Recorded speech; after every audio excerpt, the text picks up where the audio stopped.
এই মিলে 13 বার। কি আপনি বুঝতেই তো পারছেন, নির্বাচন।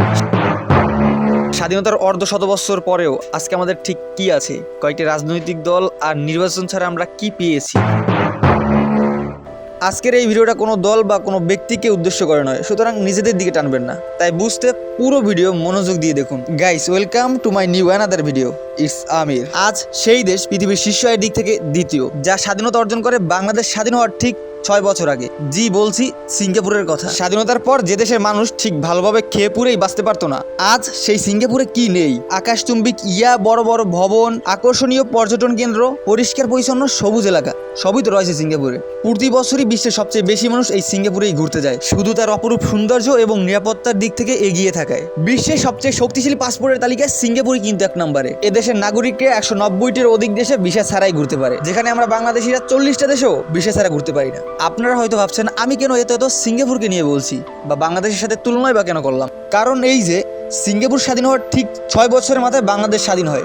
আজ বাংলাদেশের কি অবস্থা, যেখানে সিঙ্গাপুর বিশ্বের শীর্ষ ধনী দেশের একটি। ও আমগো বাংলাদেশ, এ তো সোনার দেশ, বইয়ের পাতায় কবির মুখে। তো বাস্তবতা কি বলে? বেকারত্বপূর্ণ দুর্নীতিগ্রস্ত একটি গরিব দেশ। এটা মোটেই আমার কথা না, কারণ নিজের দই যত ট্যাঙ্ক হোক টক তো আর বলা যায় না। এটা হলো চ্যাট জিপিটির কথা। চ্যাট জিপিটিকে আমি জিজ্ঞাসা করেছিলাম বাংলাদেশ আদৌ গরিব দেশ কেন। তা ফার্স্ট যে কারণটা আমাকে দেখায় তা সত্যি আমাদের জন্য লজ্জা, আর তা হচ্ছে দুর্নীতি। দুর্নীতির কারণেই আজকে আমরা পিছিয়ে। বাংলার সোনার ছেলেরা দুর্নীতিবাজ না, এ হতে পারে না।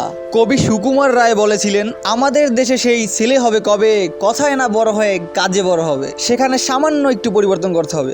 আমাদের দেশে সেই ছেলে হবে কবে, কথায় না বড় হয়ে দুর্নীতিতে বড় হবে। যাক, এবার কবিতাটা পূর্ণতা পেল। কি গাইস, লজ্জা লাগছে? আমার কিন্তু লজ্জা লাগছে না। আরে দুর্নীতি চাঁদাবাজি তো আমাদের পেশা, আর পেশা নিয়ে তো কোনো লজ্জা করতে নাই। দেশ স্বাধীনতার 52 বছরের মধ্যে নির্বাচন হতে চলছে 13 বার। আজ যেমন আমাদের দেশের সোনার ছেলেরা নির্বাচন করতেছে, গত 12 বারও ঠিক সোনার ছেলেরাই নির্বাচন করেছিল। সোনার ছেলেরাই যদি নির্বাচন করে থাকে, তাহলে তো দেশের আজকের এই অবস্থা হতে পারে না। সোনার ছেলেরা দেশের সরকার হলে আজকে দেশ গরিব থাকতে পারে না, পারে না। আর দুর্নীতির কারণেও দেশ পিছিয়ে থাকতে পারে না, না, না। অনেক তো হলো ড্রামা, এবার কাজের কথা বলি। সত্যি বলতে স্বাধীনতার অর্ধ শতবৎসর পরেও আজকে আমাদের দেশ গরিব। গ্র্যাজুয়েশন শেষ করেও লক্ষ লক্ষ যুবক বেকার। কোথাও নেই সঠিক নিরাপত্তা। কারণ তো একটাই, এদেশের অভিভাবকরাই ঠিক নাই।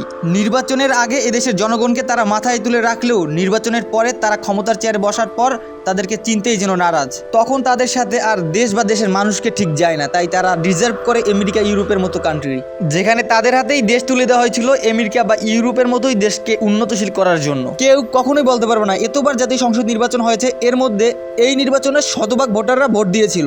কোনো নির্বাচনে শতভাগ ভোটাররা ভোট দেয় নাই। কেন দেয় নাই?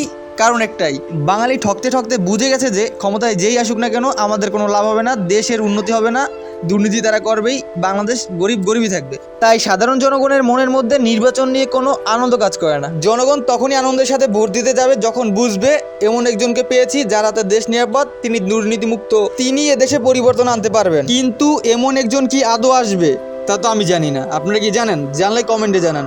গাইস, আজকের ভিডিওটা এ পর্যন্তই। ফিরছি নতুন কোনো ভিডিওতে অন্য কোনো বিষয় নিয়ে কথা বলতে। সে পর্যন্ত ভালো থাকবেন, সুস্থ থাকবেন। আল্লাহ হাফেজ।